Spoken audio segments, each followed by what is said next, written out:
முகேஷ் அம்பானியோட மகன் ஆனந்த் அம்பானியோட திருமண விழா குஜராத் ஜாம்நகர்ல எவ்வளோ ஆடம்பரமா நடந்ததுன்னு எல்லாருக்குமே தெரியும். திருமணத்துக்கு முந்தைய விழாவிலேயே 1250 கோடி செலவாகியிருக்க திருமணம் எந்த அளவுக்கு பிரம்மாண்டமா இருக்க போகுதுன்றது $1 மில்லியன் கேள்வி. அது மட்டும் இல்லாம அம்பானி பணத்தை தண்ணியா செலவழிச்சு Bill Gates, Rihanna, Ivanka Trump, Mark Zuckerberg மாதிரியான சர்வதேச முக்கிய புள்ளிகளை வரவச்சதுக்கு பின்னாடி இருக்கிற வர்த்தக அரசியல் என்ன? அம்பானி போன்ற பணக்காரர்கள் நாட்டோட ஆட்சியை தீர்மானிக்கிறது எப்படி? ஆட்சியாளர்களை எப்படி கட்டுப்படுத்துறாங்க மாதிரியான கேள்விகளை மையமா வச்சு தாவேக செய்தி தொடர்பாளர் ஜெகதீஸ்வரனுடன் சத்தியம் டிஜிட்டல் குழு மேற்கொண்ட உரையாடல் தற்பொழுது உங்களுக்காக. இப்போ நம்ம நாட்டில் முக்கிய பணக்காரரான முகேஷ் அம்பானி அவங்களோட பையன் ஆனந்த் அம்பானியோட திருமணம் ரொம்பவே பிரம்மாண்டமாக நடந்திருக்கு. சர்வதேச பிரபலங்கள் எல்லாரும், Rihanna, Ivanka Trump, Bill Gates, Mark Zuckerberg எல்லாரும் கலந்துட்டு இருக்காங்க. இந்த திருமணத்துக்காக சராசரியா 1000 சில்லற கோடி செலவு பண்ணியிருக்காரு. இத்தனைக்கும் திருமணம் கிடையாது, ஆக்சுவலா திருமணத்துக்கோட முந்தைய நிகழ்ச்சி தான், ப்ரீ வெட்டிங் ஃபெஸ்டிவிட்டிஸ் தான். ஸோ இதுக்கு இவ்வளவு பணத்தை தார வர்த்தது இதை நீங்க எப்படி பாக்குறீங்க? இந்த ஒரு நிகழ்வை எப்படி பாக்குறீங்க? நிச்சயமா நீங்க சொல்ற மாதிரி 1260 கோடி அப்படிங்கிற அளவுக்கு சொல்றாங்க. இன்டர்நேஷனல் ஸ்டார்ஸ் ரிஹானா முதற்கொண்டு வந்தாங்க, இவான்கா ட்ரம்ப், ஃபேஸ்புக்கோடைய மார்க் ஜக்கர்பர்க் வந்தாரு, பில்கேட்ஸ் வந்திருக்காங்க, எல்லாரும் அவர் மனைவியோட வந்தாரு. இந்த மாதிரி இன்டர்நேஷனல் லெவலில் முக்கியமான பிரபலங்கள், தலைவர்கள் நம்ம எங்கேயுமே பார்த்துருக்கலாம். பாலிவுட்ல இருந்து ஷாருக் கான், சல்மான் கான், அமீர் கான் அவங்கெல்லாம் சேர்ந்து டான்ஸ் ஆடினதை பார்த்தோம். கிரிக்கெட்டர்ஸ் சச்சின், எல்லாருமே பெரிய பெரிய கிரிக்கெட்டர்ஸ் எல்லா ஜாம்பவான்களும் இருந்தாங்க. இங்கேருந்து தமிழ்நாட்டில் இருந்து சூப்பர் ஸ்டார் ரஜினிகாந்த், இந்த மாதிரி எல்லா முக்கியமான பிரபலங்கள், அரசியல் கட்சி தலைவர்கள்னு ஒரு பெரிய பிரம்மாண்டமான விழா ஒரு 3 நாட்கள் நடந்திருக்கு. நீங்கள் சொன்ன மாதிரி நிறைய பேர் திருமணம் தான் போல இருக்கு, திருமணம் நடந்துட்டு இருந்துச்சு, அதனால இவ்வளோ செலவு பண்ணியிருக்காங்க பிரம்மாண்டமா அப்படின்னு நினச்சிட்டு இருக்கும்போது, இதெல்லாம் ப்ரீ வெட்டிங் பேஷ் தான். உண்மையான திருமணம் என்பது ஜூலையில் தான் நடக்க போகுது. அந்த நேரத்தில் தான் இன்னும் சொல்லப்போனால் ட்ரெய்லர்லேயே இப்படி காமிச்சிருக்காங்கன்னா இந்த திருமணத்திற்கு எவ்வளோ இன்னும் செலவு செய்வார்கள் அப்படிங்கிற ஒரு பெரிய ஆச்சரியமான கேள்வி எழுந்திருக்கு. எனக்கு என்னன்னா, இதே நாட்டில் நமக்கு இன்னைக்கும் தெரியும், நமக்கு பொருளாதாரத்தில் பின்தங்கியவர்கள் ஒரு திருமணத்திற்காக தாலி வாங்க முடியல, ரொம்ப கஷ்டப்பட்டு யார்ட்டாவது கடன் வாங்கி தாலி வாங்கி கட்டுற அந்த காட்சியை நம்ம பார்த்துக்கிட்டு இருக்கோம். உடனே நான் இது பணக்காரர்கள் தவறானவர்கள், ஏழைகளுக்கு எதிரானவர்கள் அப்படி நான் சொல்ல வரல. இந்த 2 காட்சியுமே நம்ம இந்த சமுதாயத்தில் பார்த்துட்டு தான் இருக்கோம். ஏன்னா அம்பானி அவர்கள் இது எல்லாமே ரொம்ப நேர்மையா நாணயமா சம்பாதித்த பணம். இந்த அவரோட சொத்து மதிப்பு இன்னைக்கு 8 லட்சம் கோடி. இந்த 8 லட்சம் கோடியுமே ரொம்ப நேர்மையா மட்டும் தான் சம்பாதிச்சிருக்காரு. அரசியல்வாதிகள் யாரும், அதிகாரத்தில் இருக்கிறவங்களோ அரசியல்வாதிகள் யாரும் பெருசா உதவல. இது எல்லாமே ஒவ்வொரு சொட்டும் வியர்வை சிந்தி மட்டுமே சம்பாதித்த பணம் அப்படின்னு சொன்னா சரிங்க, ஓகேங்க, நீங்க உண்மையிலே உழைப்பால் உயர்ந்தவர், அந்த உயர்வுக்காக நீங்க எவ்வளவு வேணாலும் செலவு செய்யலாம் அப்படின்னு நம்ம போயிடலாம். இது முழுக்க இது இன்னும் சொல்லப்போனா அவங்களுடைய தந்தை திருபாய் அம்பானி அவர்களுடைய காலத்திலிருந்தே அவர் உண்மையிலே உழைப்பால் உயர்ந்தவராக இருந்தால் கூட அவரோட காலத்துல இருந்து டாக்ஸ் எவேஷன், இந்த சிஸ்டம் மேல இருக்கிற பிரச்சனைகள்னால அன்னையில இருந்து சிக்கல்கள் ஓடிட்டு தான் இருக்கு. இதே திருபாய் அம்பானி அவர்கள் என்னென்ன மாதிரிலாம் டாக்ஸ் அவாய்ட் பண்ணாரு, ஊழல் செய்தாரு அப்படிங்கிறத இன்னைக்கு துக்ளக் ஆசிரியர் குருமூர்த்தி அவர்கள் தான் அன்னைக்கு எக்ஸ்போஸ் பண்ணாரு. நீங்க கோயங்கா அவர்கள் சொல்லி எக்ஸ்போஸ் பண்ணாரு. அதுலேயும் மிகப்பெரிய பிரச்சனையாச்சு. அதற்கு பிறகு அதான் ரிலீவ் ஆனாங்க. ரிலீவ் ஆன பிறகு அவரோட இறப்பிற்கு பிறகு முகேஷ் அம்பானி, அனில் அம்பானியும் பிரிஞ்சு அம்பானி இண்டஸ்ட்ரீஸும் 2 பேரும் தனித்தனியாக பிரிச்சு இன்னைக்கு பண்ணிட்டு இருக்காங்க அப்படிங்கிற பார்க்குறோம்.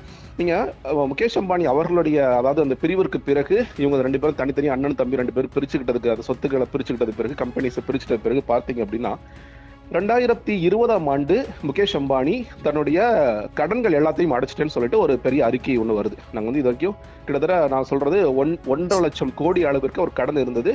அது எல்லாத்தையுமே நாங்கள் பல இன்வெஸ்டர்ஸ்ல ரைஸ் பண்ணி நாங்கள் அடைச்சிட்டோம்னு சொல்றாங்க. முக்கியமா இது அடைப்பதற்கு எது முக்கியமான காரணம் இருக்கு? கொஞ்சம் நம்ம ரிவர்ஸ்ல போனோம்னா 2016ஆம் ஆண்டு ஜியோ லான்ச் ஆகுது, நம்ம எல்லாருக்கும் தெரியும். பிரதமர் மோடி அவர்கள், உங்களுக்கு நல்லா ஞாபகம் இருக்கும், அந்த ஜியோ லான்ச் அன்னைக்கு அவருடைய படத்தை போட்டு கிட்டத்தட்ட ஜியோவுடைய லோகோ என்ன கலர்ல இருக்கோ அதே கலர்ல அவர் ட்ரெஸ் போட்டு உட்காந்துட்டு ஒரு பெரிய விளம்பரம் வருகிறது. முழுக்க மோடி அவரோட ஆசீர்வாதத்தோட ஜியோ லான்ச் ஆகுது, முகேஷ் அம்பானியோட ஜியோ லான்ச் ஆகுது அப்படிங்கிற செய்திகள் வருது. லான்ச் ஆன உடனே பார்த்தீங்கன்னா பெரிய பரபரப்பு. அது வரைக்கும் வெவ்வேறு நெட்வொர்க்ஸ்ல இருந்தவங்க எல்லாம், சப்ஸ்கிரைபர்ஸ் எல்லாமே ஜியோவுக்கு வர்றாங்க. ஏன் வர்றாங்கன்னா ரொம்ப விலை குறைவா தர்றாங்க. அது அவுட் கோயிங் கால்ஸ் கோல், அவுட் கோயிங் எஸ்எம்எஸ் கோல், டேட்டால மிகப்பெரிய ஒரு அடிச்சு இது வரைக்கும் கொடுத்துருந்த டேட்டாவெல்லாம் ஒன்றுமே கிடையாது. இது ஃப்ரீ டேட்டாவை எவ்வளோ வேணாலும் நீ பயன்படுத்தலாங்கிற அளவுக்கு வர்றாங்க. இது எப்படி சாத்தியமாச்சுங்கிறத மிக முக்கியமான கேள்வி. ஓகேங்க, காம்படிட்டிவ் மார்க்கெட்ல அவர் தன்னுடைய பலத்தை வந்து அவர் காண்பிக்கிறாரு, இல்லை வந்து லோ பிரைசிங்ல கொடுத்து அவர் இதை எடுக்கிறாருன்னா அப்படி மட்டுமா கிடக்குதான்னு கேட்டீங்கன்னா இல்லை. முகேஷ் அம்பானிக்காகவே ட்ராயோட ரூல்ஸை மாத்துறாங்க. மிக முக்கியமாக நீங்க வந்து ட்ராயில வந்து என்னன்னா இன்டர் கனெக்ஷன் சார்ஜஸ் ஒன்று இருக்கு. அதாவது ஜியோக்கு சொந்தமா டவர்ஸ்ங்கிறது கிடையாது. அவங்க ஏற்கனவே இருக்க வோடஃபோன், ஏர்டெல் இல்லை மற்ற பிஎஸ்என்எல் டவர்ஸ் தான் பயன்படுத்தணும். அதற்கு வந்து இன்டர் கனெக்ஷன் சார்ஜஸ் கொடுக்கணும். அந்த இன்டர் கனெக்ஷன் சார்ஜஸை இவங்க என்ன பண்றாங்கன்னா ட்ராய் வந்து ஜியோவிற்காகவே 50% டக்குன்னு குறைக்கிறாங்க. ஸோ இது வரைக்கும் 100% கட்டிட்டு இருந்தவங்க எல்லாம் பெரிய அடி வாங்குறாங்க. 50% நீ கட்டினா போதும் அப்படின்னு சொல்றாங்க. இன்னொன்று, இந்த இன்டர் கனெக்ஷன் சார்ஜஸ்க்கு வந்து ஒரு 90 நாட்கள் டைம், இன்டர்கனெக்ஷன் பாயிண்ட்ஸ் எல்லாம் கொடுக்கணும்னு சொல்லிட்டு ஒரு 90 நாட்கள் வந்து டைம் கொடுக்குறாங்க. அந்த 90 நாட்கள் டைம் முடிகிறதுக்கு முன்னாடியே ட்ராய் என்ன பண்றாங்கன்னா இந்த மற்ற கம்பெனிஸ்க்குலாம் வந்து ஒரு பெரிய ஃபைன் போடுறாங்க. ஒரு 300 கோடி ரூபா, ஒரு 3000 கோடி ரூபா ஃபைன் போடுறாங்க. ஏங்க ஃபைன் போடுறீங்க, 90 days முடியலன்னு சொல்லி அவங்க அப்பீல் பண்ண அதெல்லாம் கிடையாது. நீங்க ஜியோக்கு இந்த நேரத்துக்குலாம் எவ்வளவு விசுவாசமா இருக்காங்க சொல்றேன், நீங்க இவ்வளவு நாட்கள் வந்து இன்டர் பாயிண்ட்ஸ் எல்லாம் கொடுத்துருக்கணும் அப்படின்னு சொல்லிட்டு இது ஒன்று பண்றாங்க. சரி, அதோட முடியுதா? ஓகே, இதெல்லாம் மிகப்பெரிய வளர்ச்சி அடைகிறாங்க. கிட்டத்தட்ட ஒரு அந்த நேரத்துல இவருடைய சொத்து மதிப்பு $23 பில்லியன் இருந்துச்சுன்னா நீங்க 2016 வந்து $55 பில்லியன் அளவுக்கு முகேஷ் அம்பானியோட சொத்து மதிப்பு உயரும். சரி, அதோட விட்டுறாங்களான்னு கேட்டீங்கன்னா ட்ராய் வந்து தொடர்ச்சியாக நீங்க வந்து மார்க்கெட் லீடர்னு ஒருத்தர் இருக்கார். மார்க்கெட் லீடர் எப்படி டிசைட் பண்ணுவாங்கன்னா சப்ஸ்கிரைபர் பேஸ் எவ்வளவு இருக்கு, அவங்களோட வால்யூம் எப்படி இருக்கு, கெப்பாசிட்டி எப்படி இருக்கு போன்ற 4 விஷயங்களை வச்சுக்கிட்டு அதை முடிவு பண்றாங்க. மறுபடியும் என்ன பண்றாங்கன்னா ஜியோ மார்க்கெட் லீடரா உருவாக்குறதுக்காகவே நீ வந்து வால்யூம் என்ன கெப்பாசிட்டி என்னங்கிறத கட் பண்றாங்க. இந்த 2 கிரைட்டீரியாவும் தேவையில்லைன்னு சொல்லிட்டு மறுபடியும் ஜியோ தான் வந்து எவ்வளவு விலை வைக்கணும், எவ்வளவு விலை வைக்கணும் டிசைட் பண்ற இடத்திற்கு அவளை நகர்த்திட்டு போறாங்க. மறுபடியும் அவரோட சொத்து மதிப்பு பார்த்தீங்கன்னா அந்த அடுத்த 2 வருடத்துல வந்து இன்னும் 2 மடங்கு ஆகுது. ஸோ கிட்டத்தட்ட வந்து மோடி அவர்களுடைய ஆட்சியில அவர் வந்த பிறகு ஜியோ வந்து கிட்டத்தட்ட முகேஷ் அம்பானியை வந்து உருவாக்குவதற்காகவே நீங்க ஒரு பக்கம் மக்களுக்கு இதனால இன்னும் நன்மை கிடைத்ததுங்கிறத தாண்டி முழுக்க முகேஷ் அம்பானியை வளர்த்து எந்த அளவுக்கு வளர்த்துட்டாங்கன்னா 2020 எனக்கு எந்த கடனுமே இல்லை, டெப்ட் ஃப்ரீ ஐஎம் அப்படிங்கிற அவர் அறிவிக்கிற அளவிற்கு வளர்த்து விட்டுருக்காரு அப்படிங்கிறத பார்க்கிறோம். அப்ப தன் மேல இருக்கிற குற்றச்சாட்டுகளை வந்து மறுக்கிறதுக்கானாலும் சரி, இல்ல அதுல இருந்து தப்பிக்கிறதுக்கானாலும் சரி, அடுத்த கட்ட வளர்ச்சிக்கு போறதுனாலும் சரி, பாஜக மத்திய அரசை வந்து அம்பானி வந்து அந்த அளவுக்கு உபயோகப்படுத்தி இருக்காரு, இல்ல அந்த இன்ஃபுளுயன்ஸ் வந்து அவருக்கு சாதகமா பயன்பட்டிருக்கு அப்படின்னு எடுத்துக்கலாமா சார்? நிச்சயமாங்க. அதாவது இது வந்து பாஜக மட்டும் சொல்லிட முடியாது. நீங்க காலமாக காங்கிரஸ் ஆட்சி காலத்திலும் அம்பானி அவருடைய தந்தையா இருக்கலாம், இல்ல வந்து அண்ணன் தம்பியா இருக்கலாம், தொடர்ச்சியா வளர்ந்துட்டு தான் வந்தாங்க. அடுத்ததாக பாஜக வந்து இப்ப நீங்க தேர்தல் பிரச்சாரத்துல தேர்தல் நேரத்துல பேசுறது, ஒரு காலத்துல டாடா பிர்லா வளர்க்கறதுக்காக மத்திய அரசாங்கத்துடைய பணின்னு சொல்லி பேசியிருப்பாங்க. அதுக்கப்புறம் வந்து அம்பானி வளர்க்கறதா வேலையா வச்சிருக்காங்க அப்படின்னு 2 பேருமே அதான் பண்ணுவாங்க. இன்னைக்கு காங்கிரஸ் ஆட்சி வந்தாலும் சரி, இல்ல வந்து பாஜக ஆட்சி வந்தாலும் சரி, 2 பேருமே வந்து கார்பரேட்ஸ்க்கு எவ்வளவு உதவி செய்ய முடியுமோ அதை உதவி செய்வாங்க. இன்னொன்னு சொல்றேன், நீங்க வந்து இப்போ ரீபேமெண்ட், அதாவது இப்போ லோன் எடுக்கிறாங்க இல்லையா, இப்போ இவங்க எல்லாருமேலையும் என்பிஎஸ் இருக்குமான்னு கேட்டீங்கன்னா என்பிஎஸ் இருக்கு. அதாவது வாராக்கடனை வந்து அவங்க ரைட் ஆஃப் பண்ணலதா இல்லை வந்து தள்ளுபடி பண்றதாங்கிற பெரிய விவாதம் ஒன்று போயிட்டு இருக்கு. அது ஒரு பக்கம் இருக்கு.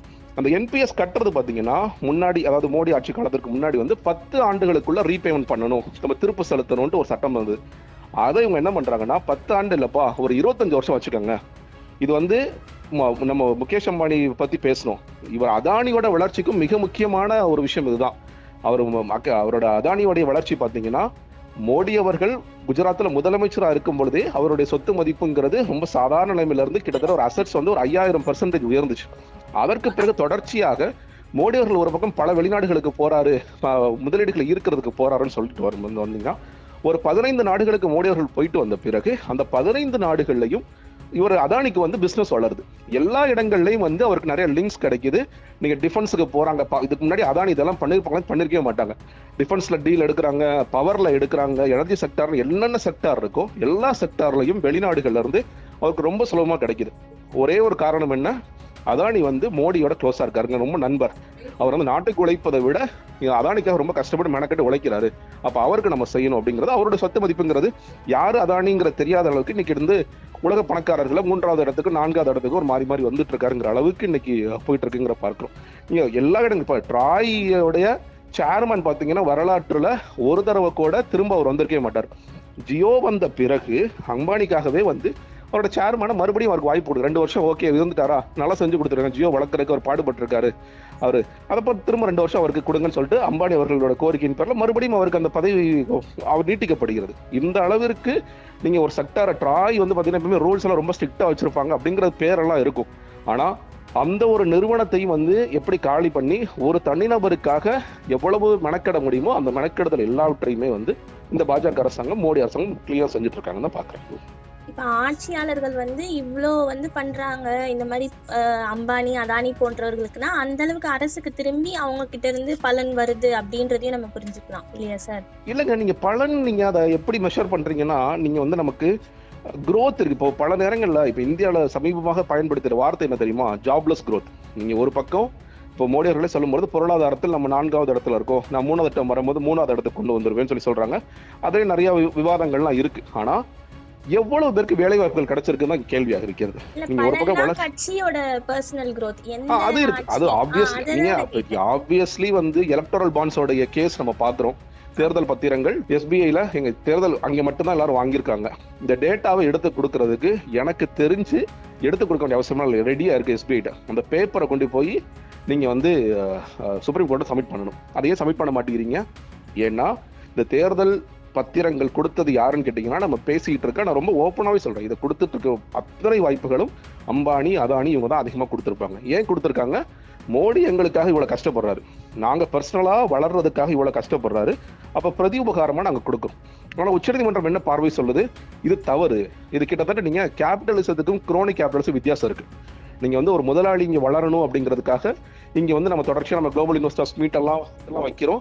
அதுல முதலாளித்துவம் இருக்கு, முதலாளித்துவம் ஓகே வரணும். ஏன்னா அது வளர்ந்தா நிறைய பேருக்கு வேலை கிடைக்கும், நம்ம பொருளாதாரம் உயருங்கிறது வேற. ஆனா ஒருத்தனுக்காக சட்டத்தெல்லாம் மாத்துவேன், ட்ராய் ரூல்ஸை மாத்துவேன், பேங்கோட ரூல்ஸை மாத்துவேன், நீ லோன் ரீபே பண்ணாட்டி கூட பிரச்சனை இல்லை, நீ வாரக்கடன்ல வந்து ஒரு நிறுவனத்துல நீ வாரக்கடன் இருந்தா கூட அடுத்த நிறுவனத்துல இருந்து உனக்காக நான் பணம் எவ்வளவு வேணாலும் எடுத்து கொடுப்பேன், எஸ்பிஐ உனக்காக மட்டுமே வேலை செய்ய வைப்பேங்கிறது குரோனிக் கேபிட்டலிசம். அது இருக்கக்கூடாதுன்னு தான் உச்சநீதிமன்றத்தோட பார்வை என்ன சொல்றாங்க? எலக்டோரல் பாண்ட்ஸ் நீ பத்திரம் ஒருத்தர் வாங்குறீங்கன்னா மக்களுக்கு, பொதுமக்கள் வாக்களிக்கிற ஒரு வாக்காளனுக்கு தான் வாக்களிக்கிற கட்சி வந்து நேர்மையா இருக்கா இல்லையா, இவங்க ஏதாவது வேற ஒரு நிறுவனங்கள்கிட்ட பணம் வாங்கிட்டோ இல்ல பிரதிபோகாரத்துக்காக இது பண்றாங்களா அப்படிங்கிறது தெரியணும்னு சொல்லி சொல்றாங்க. ஆனா இன்னைக்கு எஸ்பிஐ என்ன சொல்லிருக்காங்க? இல்ல எங்களால முடியாதுங்க, ஜூன் 30ஆம் தேதிக்கு டைம் கொடுங்க. ஏன் ஜூன் 30ஆம் தேதி டைம் கொடுக்கணும்? மே மாசம் தேர்தல் முடிஞ்சிரும், ஜூன் மாசம் ஆட்சி அமைஞ்சிரும். அதுக்கு பிறகு என்ன பண்ணுவாங்க? நம்ம எல்லா இன்ஸ்டிடியூஷன்ஸ் காலி பண்ண மாதிரி சுப்ரீம் கோர்ட் ஜட்ஜும் அடுத்த ஜட்ஜு போயிடுவார், வேற ஜட்ஜு வந்துருவாரு, இந்த கேசத்துக்கு குப்பையில போட்டுருவாரு. அப்போ ரொம்ப கிளீனா வேலை பார்க்குறாங்க. நீங்க வந்து இந்த நிறுவனங்கள் நாங்கள் வளர்த்து விடுவோம், அந்த நிறுவனங்கள் மியூச்சுவலா எங்களை வளர்த்து விடும், இப்படி நாங்கள் 2 பேர் மாறி மாறி வளர்ந்துக்குவோம். ஆனா அதே நேரத்துல சமுதாயத்துல இந்த பொதுமக்களுக்கு நீங்க வந்து எல்லாருக்கும் வேலை வாய்ப்பு கிடைச்சதா அப்படின்னு கேட்டீங்கன்னா அந்த கேள்விகளுக்குலாம் எங்கள்கிட்ட பதில் இல்லை அப்படிங்கிறத உண்மையில பர்சனலா நல்லா க்ரோ ஆகுறாங்க. இவங்க மட்டும் கிடையாது, இப்போ எலக்டோரல் பாண்ட்ஸால பயனடைஞ்சிங்க, இப்போ திமுக உட்பட இங்க பயனடைஞ்சிருக்காங்கிற பாக்குறோம். அவங்க எலக்ட்ரல் பாண்ட்ஸ் கடுமையாக எதிர்க்கிறாங்க, பிடிஆர்லாம் பயங்கரமா பேட்டி கொடுக்குறாரு. ஆனா மாநில கட்சியில அதிகமாக இங்க யார் வாங்கிட்டு கேட்டீங்கன்னா திமுக தான் வாங்குறாங்க பாக்குறோம். அப்ப அவர்களும் வந்து அம்பானியை நாங்கள் எதிர்க்கிறோம், அதானி எதிர்க்கிறோம் ஒரு பக்கம் சொன்னாலும் அவங்களும் அவங்களோட ஊழல்களும் துணை போறாங்கிறதான் இது காமிக்குது. இப்ப வந்து அம்பானியோட பொருளாதார மற்றும் அரசியல் கனெக்ஷன்ஸ் இதனால அவர் எவ்வளவு பண்றாரு அப்படின்றத பத்தி நிறையவே சொன்னீங்க. இப்ப நம்ம நல்லா பார்த்தோம்னா இது வந்து ஆனந்த் அம்பானியோட கல்யாணம் தான் இவ்வளவு பிரம்மாண்டமா, அதாவது கல்யாணத்துக்கான விழா தான் இவ்வளவு பிரம்மாண்டமா நடக்குது. ஆனா இதுல ஆனந்த் அம்பானியே பார்த்தா அவ்வளவு ஃபேக்டர் இல்ல, நல்லா உன்னிப்பா பார்த்தா இல்லையா? இது வந்து முகேஷ் அம்பானியோட அந்த வர்த்தக ஒரு பிசினஸ் டீல் அந்த மாதிரிதான் இது முக்கியத்துவம் பெறுது இல்லையா? கடைசியில வந்து அந்த யாருக்கு திருமணம் ஆகுது அப்படின்றவங்களே அவங்களோட முக்கியத்துவமே இதுல கம்மியா தான் ஆகுது அப்படி பார்த்தா. சோ வந்து அதை எப்படி பாக்குறீங்க? இல்லைங்க, நீங்க நம்ம ஊர்ல வந்து அரசியல் திருமணங்கள், இந்த மாதிரி பெரும் பணக்காரர்களின் திருமணங்கள் எல்லாத்துலயும் வந்து பல நேரங்களில் பல டீல்ஸை முடிக்கிற ஒரு திருமணங்கள் தான். நீங்க சில நேரங்கள்ல 2 பேர் எதிர்கட்சியில இருப்பாங்க, எதிரும் இருப்பாங்க கட்சிகள், அது ஒரு கிட்டத்தட்ட தேர்தல் சமயமாக இருக்கும். அந்த நேரத்துல ஒருத்தர் கல்யாணத்திற்கு போறதே சில கூட்டணிகள்லாம் உருவாக்கி இருக்கிற வரலாறுலாம் நம்ம ஊர்ல இருந்திருக்கு. ஸோ அதெல்லாமே நடக்கக்கூடிய வாய்ப்புகள் தான். இதை பொறுத்த வரைக்கும் இன்னைக்கு ஃபேஸ்புக் உடைய நிறுவனர் வர்றாரு, பில்கேட்ஸ் வராரு, இவாங்கா ட்ரம்ப் வர்றாங்க. ஏன் இவாங்கா ட்ரம்ப் வராங்கன்னா ட்ரம்ப் மறுபடியும் இப்போ பிரசிடென்ஷியல் எலெக்ஷன்ஸ்க்கு அவர் வந்து போட்டி போறக்கான எல்லா வேலைகளையும் பார்த்துட்டு இருக்காரு. அப்போ நாளைக்கு உங்களுக்கு யூஎஸ்ல டீல்ஸ் வேணும் அப்படின்னா இவாங்கா ட்ரம்ப் ஒரு முக்கியமான பொசிஷன் வருவாங்க. அப்போ அதன் மூலியமா சாதிச்சுக்கலாம்னு சொல்லி பாக்குறாரு. இன்னொன்று பாருங்க, நீங்க ரிஹானாவை கூட்டிட்டு வந்து அவங்க பெருசா டான்ஸர் வைக்கிறாங்க. இதே ரிஹானாவை இன்னைக்கு வந்து போயிருக்கிற சச்சின் டெண்டுல்கரா இருக்கட்டும், மற்றவர்களாக இருக்கட்டும், இவங்க வந்து கிட்டத்தட்ட ஆன்டி நேஷனல்ஸ்க்கு உதவுறாங்க. நம்ம ஃபார்முலாஸ் வரும்பொழுது ஃபார்முலாஸ்க்கு ஆதரிச்சு இவங்க ரிஹானா வந்து இவ்வளவு பெரிய போராட்டம் நடக்குது, ஏன் வந்து இந்திய அரசாங்கம் கண்டுக்கிற மாட்டேன்னு சொல்லி சொன்னாங்க. இப்ப அதே ரிஹானாவை அம்பானி கூட்டிட்டு வந்து இங்க டான்ஸ் ஆட வைக்கிறாரு. அதே விழாவுக்கு பாஜக சேர்ந்த அத்தனை பேரும் போறாங்க. யாரெல்லாம் ரிஹானாவை எதிர்த்தாங்களோ நீங்க எல்லாம் கருத்து சொல்லக்கூடாது, எங்க நாட்டுல இப்படி கருத்து சொல்லலாம்னு சொன்னவங்க எல்லாம் கூட சேர்ந்து டான்ஸ் ஆடிட்டு இருக்காங்க. அப்ப யாரு முட்டாளாகிறாங்க? இவங்க எல்லாம் இதே குரூப், இதே ரிஹானாவை எதிர்த்த குரூப் எல்லாமே இன்னைக்கு ரிஹானாவோட சேர்ந்து கூட உட்காந்து டான்ஸ் ஆடிட்டு இருக்கு. அப்போ மக்களை தானே நீங்க முட்டாளாக்குறீங்க. இன்னும் சொல்ல போனா பாஜக தொண்டர்கள்லாம் அன்னைக்கு வந்து ரிஹானா எப்படி கருத்து சொல்லலாம், பாருங்க சச்சின் பாருங்க நம்ம தேசத்துக்காக நிற்கிறாரு, எங்க ரஜினிகாந்த் பாருங்க எங்க தேசத்துக்காக நிற்கிறான்னு சொன்னீங்கல்ல. இப்போ அவங்களாம் எப்படி இந்த கூட்டத்துல ரிஹானா வரதை ஒத்துக்கிறாங்க? இல்ல அம்பானி கூப்பிட்டாருன்னா எல்லாத்தையும் ஏத்துக்கிறாங்க. இது வந்து இன்னொன்னு இப்ப பாருங்க, இப்ப ரஜினிகாந்த் போன்றவர்கள் தேசத்தின் பெருமைன்னு சொல்றாரு. இதுல என்ன பெருமை வேண்டி கிடக்கு? எனக்கு புரியவே இல்லை. இது வந்து தேசத்தின் பெருமை, தேசத்தின் இது என்ன ஒலிம்பிக்ல மெடல் வாங்கிட்டு வந்திருக்கிறோமா ஏதாவது? இப்பெல்லாம் கிடையாது இல்ல. அப்போ இதை பொறுத்த வரைக்கும் இது வந்து என்னோட வணிகத்தை நான் இன்னும் பெருக்குவதற்கு, நான் ஒரு நல்ல பிசினஸ் மேன், நான் ஒரு 1250 கோடி நான் என் பையனோட கல்யாணம் ப்ரீ வெட்டிங் வாஷ்க்கு செலவு பண்றேன்னா இதன் மூலியமாக என்னால் 10,000 கோடி எடுக்க முடியும் அப்படிங்கிறதா ஒரு பிசினஸ் மேனோட கணக்கா இருக்கும்.